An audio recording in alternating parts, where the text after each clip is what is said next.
భక్తి ప్రేక్షకులకు నమస్కారం. భార్యాభర్తల మధ్య గొడవలు అనేది ప్రతి ఇంట్లో ఉండే సమస్య.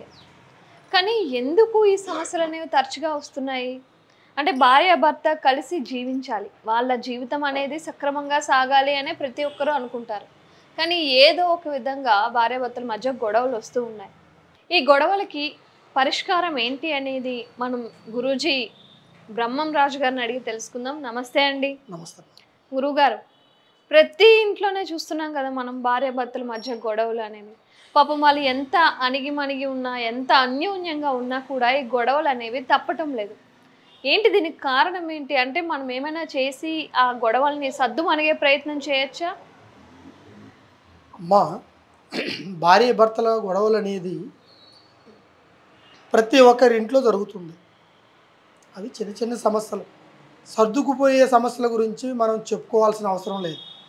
అంటే నేను ఈ ప్రశ్న ఎందుకు అడిగానంటే కొందరు జీవితంలోని ఏదో ఒక వారం రోజులు గొడవ ఉండొచ్చు, 4 రోజులు గొడవ ఉండొచ్చు, సంవత్సరాల తరబడి ఆ గొడవలు అలా కొనసాగుతూనే ఉన్నాయి. అది అటువైపు భర్తకైనా ఇటు భార్యకైనా తలనొప్పే కదా. అటువంటి కారణాలు కొన్ని ఉన్నాయి, అవి చెప్తాను.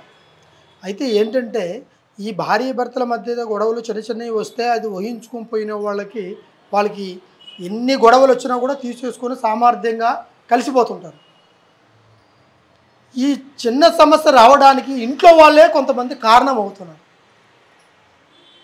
భార్యాభర్తల మధ్య తల్లిదండ్రులు కావచ్చు, అత్తమామలు కావచ్చు, వీళ్ళు కీలక నిర్ణయాన్ని తీసుకొని ఆ కుటుంబంలో లేనిపోయిన కలహాలను కలిగించడానికి ఒక తల్లి ఒక కూతురుకు చెబుతుంది, ఒక తండ్రి ఒక కొడుకు చెబుతున్నాడు. ఆ తల్లి కొడుకు చెబుతుంది, తర్వాత అదే ఒక తల్లి అల్లుడికి చెబుతుంది. లేనిపోయినన్ని కలిగించేసి కొన్ని ఇబ్బందులు కలిగేటట్టుగా, కొన్ని కారణాలు కలిగేటట్టుగా చేసి ఆ కుటుంబంలో తల్లిదండ్రుల మధ్య అనే ఒక చిన్న రాయబారిని నడపడానికి కారణం ఒక స్త్రీ, ఒక పురుషుడు, ఎవరైనా కావచ్చు. భార్యాభర్తలు అన్నిన్నతిగా బతుకుతున్నారు. కొంతమంది బతికే దాంట్లో గొడవలు రావడానికి కారణం మెయిన్ రీజన్ ఏందిరా అంటే వాళ్ళలో ఒకరినొకరు ఓపిక చేసుకొని ఆ సంసారాన్ని దిద్దుకోకుండా పోవడమే కారణం. ఓపిక తక్కువ, ఇందులో ఈగో ఎక్కువ. ఈ ఈగో ఎక్కువ. దీని తర్వాత వీళ్ళకి ఒక ముఖ్యమైన ఆలోచన ఏమిట్రా అంటే చెప్పుడు మాటలు వినడం ఎక్కువ. ఒక చెప్పుడు మాటల వల్ల ఒక సంసారమే కాదు, నీ జీవితమే దూరం అయిపోయేదానికి సంఘటనలు జరుగుతున్నాయి. ఈ మధ్యకాలంలో చాలామంది యువకులు గొడవ పడుతున్నారు. పెళ్ళయిన తర్వాత విడాకులు వస్తున్నాయి, దూరం అయిపోతున్నారు, ఒకరు దగ్గర కావట్లేదు. అన్నిన్నెత్తుకున్న ఆ కాపురం 3 దారులు అయిపోతుందని అంటే కారణము దానికి సంబంధించిన అమ్మాయి తల్లిదండ్రులు కావచ్చు, లేదు అబ్బాయి తల్లిదండ్రులు కావచ్చు. కొంతమంది లేనిపోయి చెప్పి దానికి కొంతమంది మనసులు చేరుకొని దాని బంధువర్గంలో ఉండేవాళ్ళు కావచ్చు. లేనిపోయిన ఊహించి ఊహల్లోకి వెళ్ళిపోయి నువ్వు చెయ్యని నేరాన్ని కూడా చేస్తున్నట్టుగా నిర్ధారణ చేసుకున్నయే ఈ గొడవలు రావడానికి కారణం. రెండోది, పెళ్లి చేసుకున్న తర్వాత నీకు ఆస్తి కట్నం ఏమి ఇచ్చారమ్మా, నీ భార్య ఏం తీసుకొచ్చింది అని అడిగేవాళ్ళు కొంతమంది నీ భర్త అన్నదమ్ముల్ని, కుటుంబాన్ని, తల్లిదండ్రులని పట్టించుకుంటుండే కానీ నిన్ను పట్టించుకోవట్లేదమ్మా అని తల్లి ఈ విధంగా చెప్పడం. అదేవిధంగా నీ భార్య ఏమి తీసుకొచ్చింది, నీ భార్యని పట్టించుకోవద్దని చెప్పడం కొంతమందికి. ఇట్లా ఇరు వర్గాల వారిలో వీళ్ళకి పడకపోగా వాళ్ళిద్దరికి ఈగో ప్రాబ్లం ఎక్కువైపోయేటట్టుగా చేస్తున్నారు. దానికి కారకులు ఎవరు? ఈ పెద్దవాళ్ళు, ఈ బంధువుల్లో చెప్పుడు మాటలు కలిగిన వాళ్ళు, చెప్పుడు మాటలు వినేవాళ్ళు.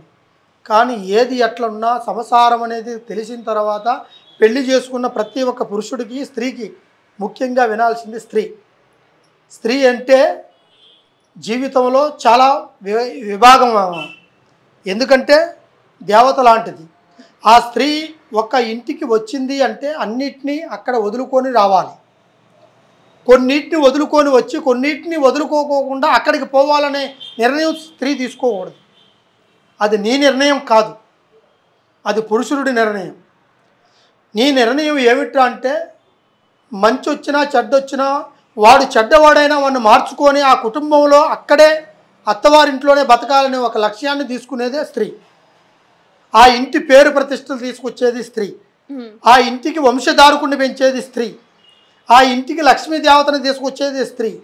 అటువంటి స్త్రీలో ఈ తల్లిదండ్రుల మాటలు విని ఆడపిల్లలు కొంతమంది ఆ కుటుంబంలో లేనిపోయిన కలహాలను కలిగించి ఇబ్బందులు పెట్టి ఆ భర్తకు దూరం అయిపోయి ఆ అత్తమామని పట్టించుకోకుండా ఆ కుటుంబాన్ని చూడకోకుండా వాళ్ళ తల్లిదండ్రుల దగ్గరికి వెళ్ళిపోయి వాళ్ళ నిర్ణయాన్ని వాళ్ళే తీసుకుంటూ వాళ్ళ సమస్యల్లో పడుతూ వాళ్ళని ఇబ్బంది పెడుతూ యువతల వాళ్ళని ఇబ్బంది పడుతూ మానసికంగా మీరు కాలాన్ని వృధా చేస్తూ మీ కుటుంబంలో దూరం అయిపోతున్నారు. మరి ఆ భార్యాభర్తల మధ్య గొడవలు పోవాలంటే మీ దగ్గరకు వస్తే ఆ పరిష్కారాలు అనేవి చెప్తారా? కంపల్సరీగా దానికి పరిష్కారాలు ఉన్నాయి. అదేవిధంగా పురుషుడికి కూడా కొంతమందికి చెప్పుడు మాటలని లేదు ఆ అమ్మాయిలు ఏదన్నా హెల్త్ ఇష్యూస్ వచ్చినా కూడా నువ్వు నాకు ఇష్టం లేదు అనడము, పిల్లలు లేకపోయినా కూడా నీ వల్ల ఇన్ని సంవత్సరాలు అయింది పిల్లలు కలగలేదు, నేను వేరే పెళ్లి చేసుకుంటాను అనడము, నువ్వు ఆస్తి తీసుకురాలేదని చెప్పి గొడవ పడ్డము, ఇట్లా కొన్ని వరకు కారణాలు కొంతమంది అబ్బాయిల ద్వారా కూడా కొన్ని జరుగుతుంటాయి. కొంతమంది స్త్రీలల్లా కొన్ని ఆలోచన కలిగిన వాళ్ళు ఏం చేస్తుంటారు అంటే నువ్వు ఎన్నాళ్ళు ఉన్నా కూడా నీ జీవితం అంతా నీ అత్తమామలతోనే నీ భర్తతోనే బతకాలి తప్ప నీకంటూ స్వేచ్ఛ లేదు. ఆ స్వేచ్ఛ నీకు రావాలంటే నువ్వు ఆ ఇంట్లోంచి బయటికి రావాలి. ఆ కాపురంలో ఆ ఇంట్లో ఉండకూడదు. నువ్వు సపరేట్గా కాపురం పెడితే కంపల్సరిగా ఆ ఇల్లు బాగుపడుతుంది, నువ్వు బాగుంటావు, నీ సంసారం బాగుంటుంది, నీ భర్త నీ పిల్లలు మీరు బాగుంటారు అనే ఆలోచనే అనుకుంటుండే తప్ప మరి ఆ ఇంట్లో అంత దూరం కావడానికి నువ్వు కోడలుగా రావడానికి కారణం ఆ తల్లిదండ్రులు ఆ అత్తమామ ఎంత బాధపడతారు ఒక్కసారి మీరు ఆలోచించాల్సిన విషయం ఇది. అలా కాకోకుండా మీ నిర్ణయాలు తీసుకొని మీ తప్పుడు నిర్ణయాల వల్ల ఇంట్లో వాళ్ళని బాధ పెడుతూ మీ భార్య భర్తల గొడవల వల్ల కోర్టు వరకు పోయి విడాకులు తీసుకొని పిల్లలకు కూడా పుట్టిన పిల్లలకు కూడా అన్యాయం చేస్తున్నారు. మరి వీడికి పిల్లలు ఉన్నారు అంటే వాడి తండ్రి ఎవరన్నా అడుగుతారు కదా, మరి ఈ పిల్లలకి తల్లి ఎవరన్నా అడుగుతారు కదా. మరి వాళ్ళకి మీరు ఏమి చూపిస్తున్నారు, ఏ మార్గాన్ని చూపిస్తున్నారు? మీ పంతాలకు పోయి వాళ్ళ జీవితాలను నాశనం చేస్తున్నారు, మీ జీవితాలను మీరు నాశనం చేసుకుంటున్నారు. చెప్పుడు మాటల వల్ల మీ కుటుంబం నాశనం అయిపోతుంది. అలా చెప్పుడు మాటలు విన్న స్త్రీ కానీ పురుషుడు కానీ ఎప్పటికీ బాగుపడ్డు. ఇది నా కుటుంబము, నా తల్లిగారి ఇల్లు అయినా సరే అత్తగారి ఇల్లు అయినా సరే ఇది నేను అత్తగారి ఇంట్లోనే బతుకుతాను, అక్కడే ఉంటాను, ఏ సమస్య వచ్చినా నేను బాగా ఉంటాను ఒక ఆలోచించిన స్త్రీ ఆ ఇంటికి ఎటువంటి చెడ్డ పేరు రానించదు కూడా. అటువంటి ఆలోచన గల వాళ్ళు మీరు ఖచ్చితంగా మీకు ఎటువంటి సమస్యలు ఏమన్నా ఉండుంటే ఇటువంటి ప్రాబ్లాలు కంపల్సరీగా ఉండుంటాయి, కానీ మీరు చెప్పుకోలేని బాధ ఇది. ఈ బాధ మీరు మనసులో పెట్టుకుంటే కాదు, మాలాంటి వాళ్ళకి చెప్తే కంపల్సరీగా దానికి తగినట్టే పరిష్కారం చేసి మీ భార్య భర్తల గొడవల్లో ఉన్న సమస్యలను తీర్చి దానికి సరైన రెమెడీస్ నేను చెప్తాను. మీరిద్దరు ఏకమైపోయి కోర్టు దాకా విడాకుల దాకా వచ్చిన సంసారాలను కూడా కలగట్టినవి ఉన్నాయి. ఆ విధంగా మీ సంసారాలను కలగట్టి మీ కుటుంబంలో మీకు ఆర్థిక సమస్యలు కూడా తీర్చి మళ్ళీ మీ కుటుంబం అంతా ఐక్యతగా ఉండి ఉమ్మడి కుటుంబంగా నిలబడే సంకల్ప బలం ఉంది. ఎటువంటి సమస్య వచ్చినా కూడా ఒకసారి ఈ కింద కనపడే కాంటాక్ట్ నెంబర్ని ఒకసారి కాంటాక్ట్ చేయండి. కంపల్సరీగా మీకు ఆయురారోగ్యాలతో అష్టైశ్వర్యాలతో భోగభాగ్యాలతో సంతోషంగా వర్ధిల్లాలి. ఓం నమః శివాయ.